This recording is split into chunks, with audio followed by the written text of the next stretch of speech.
Bonjour à tous et bienvenue dans la matinale saison 2. Et oui, c'est le retour des vacances. Et même s'il n'y a pas eu tant de produits que ça ces 2 derniers mois, comme d'habitude en juillet et en août, il n'y a pas énormément de produits. Et ben écoutez, la semaine qui s'est écoulée, il y a eu quand même pas mal de choses intéressantes dont je vais vous parler forcément dans cette émission. En tout cas, si vous êtes revenu de vacances, j'espère que vous êtes bien reposés. Moi, en tout cas, ça va super. Et si vous êtes encore en vacances, et ben profitez-en à fond. Dans cette émission, on va donc parler de Sequential. Depuis le rachat par Novation, il y a un nouveau produit qui vient de sortir. On voit qu'il y a déjà une nouvelle tendance qui se dessine pour cette marque fraîchement acquise.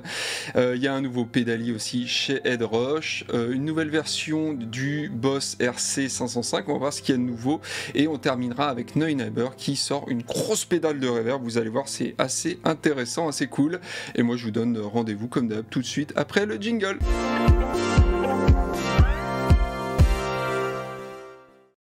Et c'est donc la première grande annonce de la saison, on peut le dire ça comme ça. C'est Sequential qui a annoncé son premier synthé depuis le rachat par Novation en avril dernier. Et on aperçoit une tendance car c'est le synthé le moins cher de Sequential dans leur catalogue actuel. Mais alors calmez-vous quand même car ça reste un Sequential et son prix est de 1300 €. Voilà, je spoil direct, c'est quand même une somme pour Sequential, évidemment ça reste le moins cher à leur catalogue. Donc le Tech 5, puisque c'est son nom, donc fait un clin d'œil à Dave Brubeck évidemment, mais aussi au fait qu'il propose 5 voix de polyphonie. C'est donc un synthé analogique à synthèse soustractive qui se veut complet avec des VCO, des VCF et surtout il se veut portable ou plutôt transportable si vous voulez mon avis, car il fait quand même 63 cm de large pour 7,7 kg, vous le voyez à l'écran là. Donc clairement c'est la porte d'entrée chez Sequential, c'est le moins cher, c'est le plus accessible. Il propose un clavier de 44 touches, mais il propose aussi une caractéristique sympa, c'est le key split qui permet de descendre en octave sur une partie des touches du clavier de la main gauche par exemple. En fait on peut carrément couper le clavier en deux, donc du coup on peut couvrir une plus large tessiture si on veut. Donc ça pallie pas mal le problème des 44 touches, donc ça moi je trouve ça personnellement plutôt sympa. Dans les entrailles on retrouve 2 VCO analogiques par voie ainsi qu'un sub-oscillateur et tout ça passe par un filtre analogique 4 pôles dans le style du Prophet 5 de la marque évidemment. On retrouve aussi le potard vintage qui rajoute des variations entre les voix du synthé pour sonner plus vintage tout simplement. Rajouter à ça des effets numériques, chorus, délai, flanger, etc. Un overdrive dédié et il y a aussi un mode FM pour des sons plus modernes. On termine par 2 LFO, un global et un par voix, 2 enveloppes ADSR, un séquenceur polyphonique 64 pas, un arpégiateur multimode et un clavier signé Fata, rien que ça.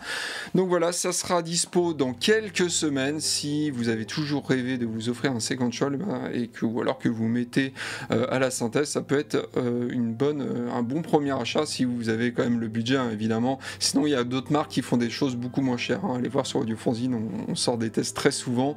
Donc voilà, mais si vous voulez un Sequential et uniquement un Sequential parce que vous rêvez d'un Sequential, c'est peut-être l'occasion. Voilà.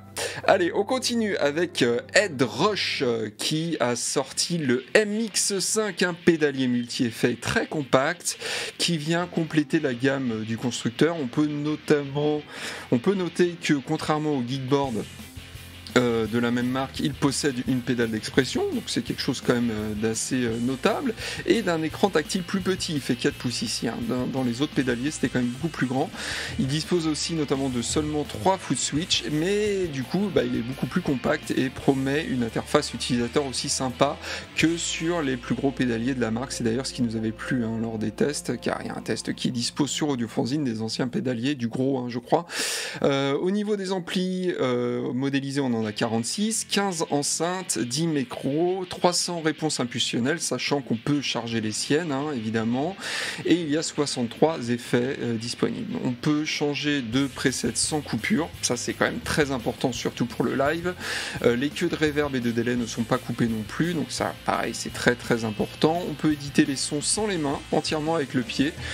Faut savoir que tout ce qui est interface utilisateur, c'est assez travaillé chez Headrush accroche, ça c'est vraiment très très sympa. Si vous connaissez pas, allez voir des vidéos, c'est vraiment cool. Il y a un looper, une boucle d'effets stéréo, des entrées-sorties MIDI, une sortie casque, et il fait aussi interface audio USB lorsque vous le connectez en USB à votre ordinateur. Plutôt cool, et son prix est de 500 € et il est disponible tout de suite. Donc si vous voulez craquer, bah, c'est maintenant, hein, c'est maintenant ou jamais. Donc voilà, en tout cas regardez, on va sûrement le tester sur Audiofanzine parce qu'on aime bien les pédaliers multi-effets. Et puis là, clairement, celui-là s'annonce très très intéressant.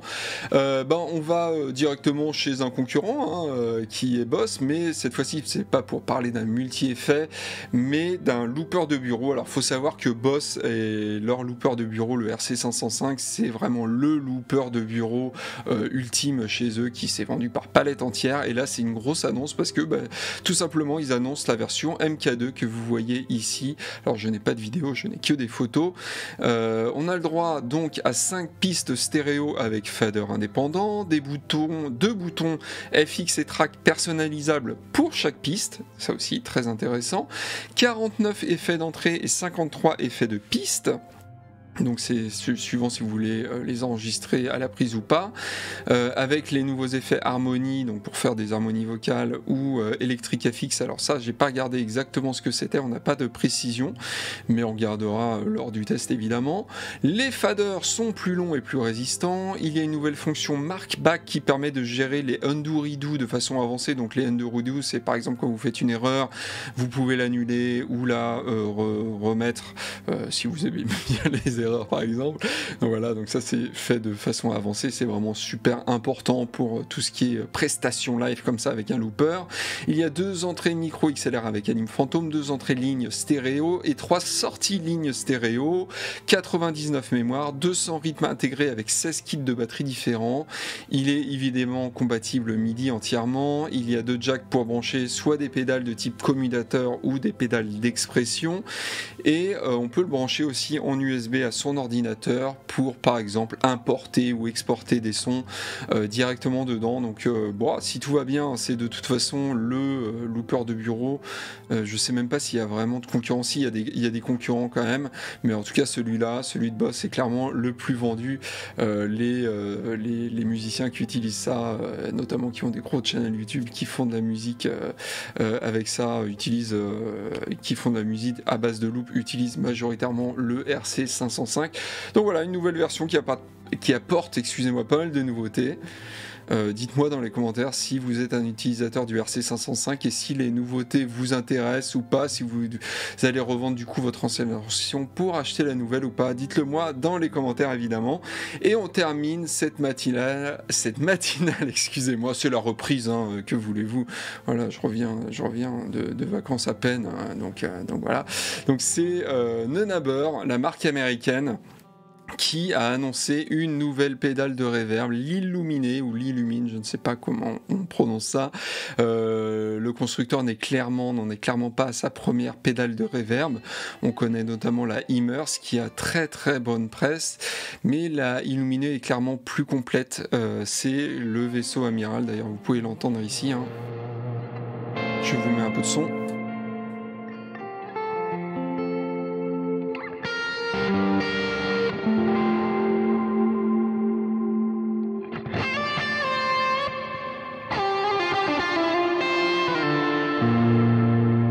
Donc la Illuminé, vous la voyez à l'écran, vous l'avez vu en tout cas, et se veut clairement plus complète. On a 17 algos différents, 50 presets disponibles, des entrées-sorties MIDI en mini jack, la possibilité d'utiliser une pédale expression pour passer d'un son A à un son B. Évidemment, on peut aussi le faire sans pédale expression, en réglant le temps, tout simplement. Le signal de la guitare reste analogique et compatible avec le niveau guitare ou le niveau ligne. Et les claviéristes, là on vous parle évidemment.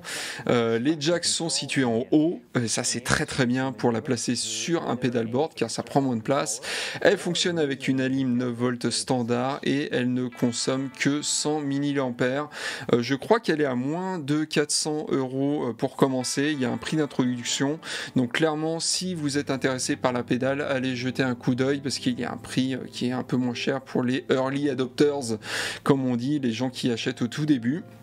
Et donc voilà, bah, c'était la fin de la matinale. Alors je sais que Strymon, au moment où j'enregistre cette vidéo, parce que là je suis mardi après-midi, j'ai dû l'enregistrer, d'habitude j'enregistre le mercredi, mais là j'ai dû l'enregistrer le mardi, et je sais que Strymon a fait une annonce et qu'ils vont sortir un phaser.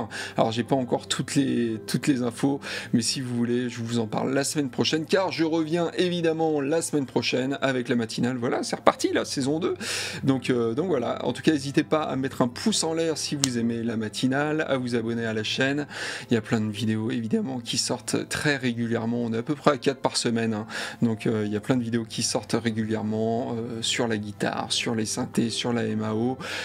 Donc abonnez-vous, que voulez-vous que je vous dise? Et puis bah écoutez, passez une bonne fin de semaine. Pour ceux qui rentrent de vacances, allez-y mollo, hein, tranquillement.